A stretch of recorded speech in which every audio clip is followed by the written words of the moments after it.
not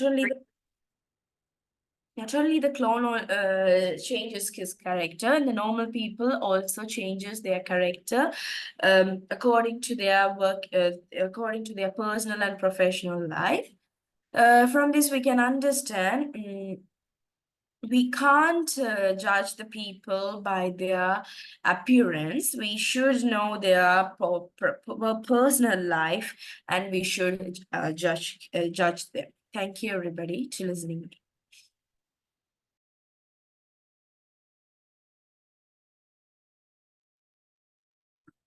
A great warm good evening to you all.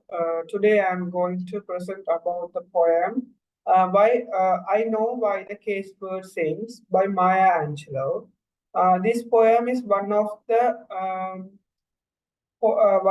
social poem which was created in the America. This poem talks about the racism of American culture, which was in the early 90s in America. As a result, Maya Angelou is an Afro-American poetess who is one of the most powerful poetess who talks about the racism and the social discriminations of the Black people in America. In that way, she wrote her first poetry volume, I Know Why the Caged Bird Sings. In that way, Maya Angelou is also known as the America's known female poetess for freedom. So if we take a look in this poem, in this poem we can see two main birds, which one of the bird is free and another one is caged into a cage. And let us start analyze of this poem. As I told you earlier, this poem talks about the racism in America. Maya Angelou used extended metaphors as caged bird and free bird. And the first stanza of this poem talks about the free bird. And it says that free birds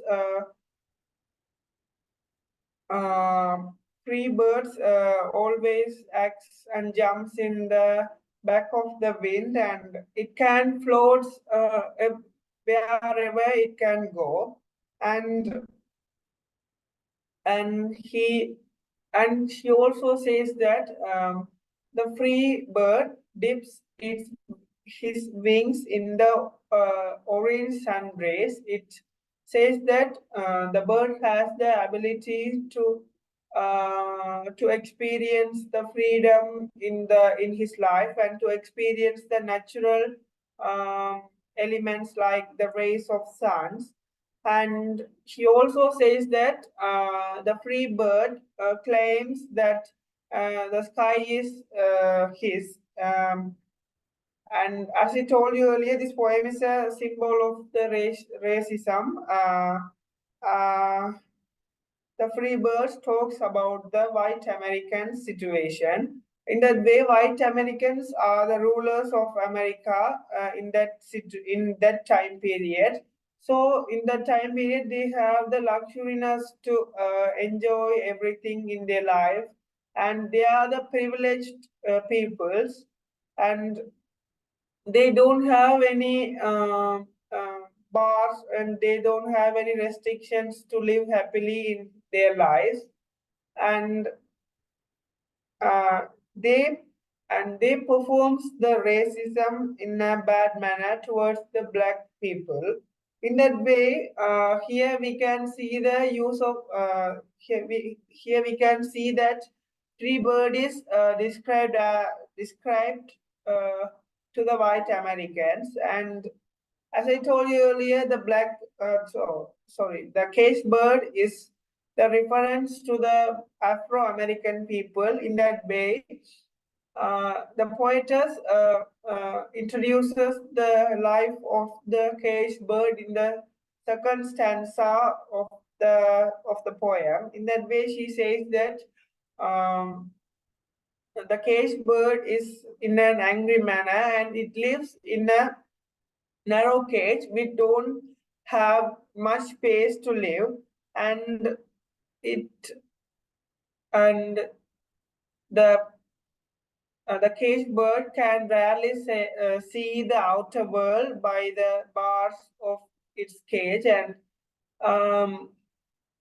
we know that cage is like a prison, and here as a prisoner will be very angry and irritated by that in that atmosphere. As a result, here the caged bird is in an angry manner because the bars of the cage gives an angry mind to the caged bird. And here the poetess says that the wings of the birds are clipped and the feet are tied. It emphasizes that the bird can't move freely in that cage, and the movement of the bird of the caged bird also restricted in a short area, so that as a fond of restrictions, the caged bird opens its throat to sing, which means the caged bird tries to get some happiness from singing. It emphasizes that as Black Americans in that time period, they are restricted in many ways. They can't go to anywhere, and they can't live happily. The racism has occupied the freedom of Black Americans. So in that time period, they started to protest in roads to get their freedom. And some of the Black people uses poetry and poetry to imply their hardships to the people, like Maya Angelou. And this shows that the unprivileged people are restricted in many ways to live their life. The democratic life has been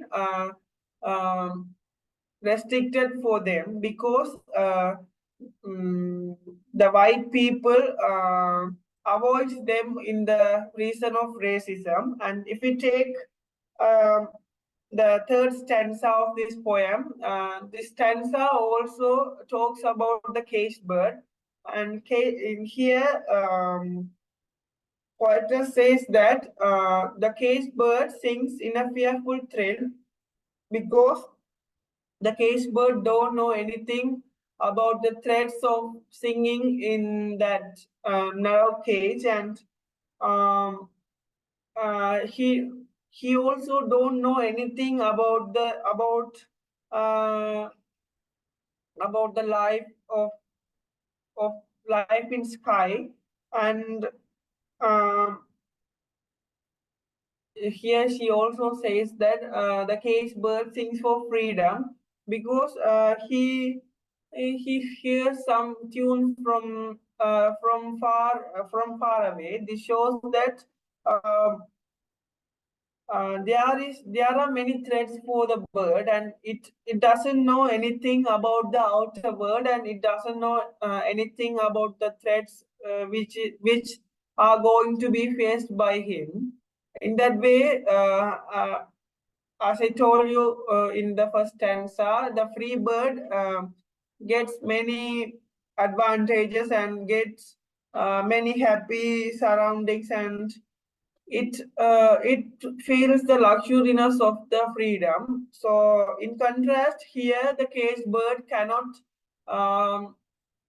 experience any good things in his life, as that the Afro-American peoples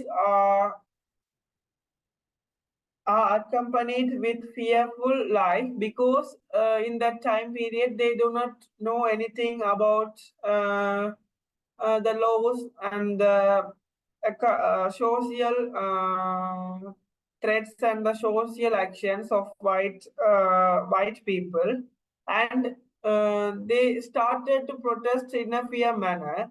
This shows that in that time period, the privileged people like uh, Afro Americans are mostly denied by all of the white people. And if we take a look in the fourth stanza, it talks about the free bird. And here we can see that the free bird asks for another breeze of fresh wind. It says that here we can see the abundance of natural elements and abundance of benefits, uh, and we can say that in the atmosphere of the free bird, the trees are sighing like humans, and it can feel the soft wind in his atmosphere. And fat worms are waiting for him because the free bird can find food in many places, and there are many various types of foods there because the sky is limitless and the natural elements are um, in many places. And as in the first stanza, it declares the sky is his, and here the poetess says that uh, the free bird have the free bird can name the sky itself because the authoritative and the authoritative manner has changed him to act like this. This shows that in that time period, white Americans uh, in were lived in a were lived a luxury life because they have the abundance of luxuriness, abundance of sources of for living, and they have the abundance of enjoyment. But in contrast, the black people are restricted in many ways because they can't get any of the good things in their life. And as a result, here we can say that um, the fat worms are is a symbol of the luxuriness and the um, opportunities for the for the white Americans because they experiences the freedom of life, and they manage to get many opportunities, good opportunities in their life. And they are as they are the rulers of America, they have the whole rights to create new rules and laws and to live happily in that particular country. And if we take a look in the fifth stanza of this poem, uh, the caged birds gets many nightmares and in and graves of dreams. It says that the caged bird can't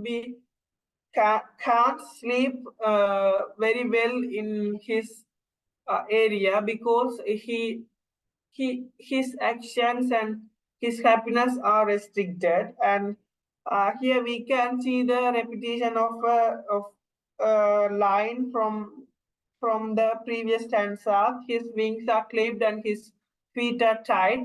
This repeatedly emphasizes that his actions and his movement are restricted into that small area. And so that as a repetition, he started uh, his throat to sing. It implies that as he's getting many fearful experiences and getting many fearful dreams in his sleep, uh, he is very much feared, and his actions and movements are restricted, so that to get some sort of happiness, he started to open his throat to sing. This emphasized that the Black Americans had faced many unbearable actions and unbearable threats in their life, so that they started to protest in a started to protest for their freedom, so that here we can say that as their actions are restricted, they choose the way to protest and choose the way to write poems and novels and essays to get their freedom. And in the last stanza, it is the repetition of the third stanza. As the repetition, here we, as I told in the earlier, the bird sings in a thrill manner, and the tune of it is in an afraid manner, and it can hear some good sounds from the outer world, which cannot be experienced by him. It is very dramatic that the cage bird cannot experience can't experience a little amount of luxuriness in his life. And if we take the themes of the poem, the main theme is the racism, because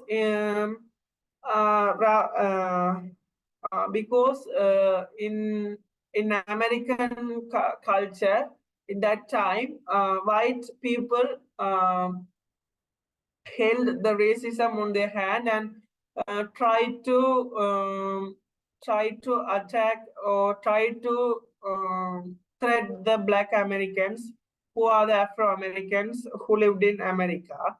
So that here they made many rules and laws to threat them, but on the other hand, Black Americans were restricted in their actions, and they faced many life problems, and as the result of racism, they were rejected in many places, and many harassments were attempted on them. This shows the poverty and the inability to free in their life. And here we can also say that the authoritarian actions of white Americans has restricted the actions of Black Americans. So the freedom has been taken by the white Americans because they held the racism on their hands. If we take a look in the poetic devices in this poem is a metaphor, and we can see the two main extended metaphors as cage bird, who are referred as Black Americans, and the free bird, who is referred as the white Americans. In that way, we can say that the two main characters of this poem are significantly presented by the poetess Maya Angelou.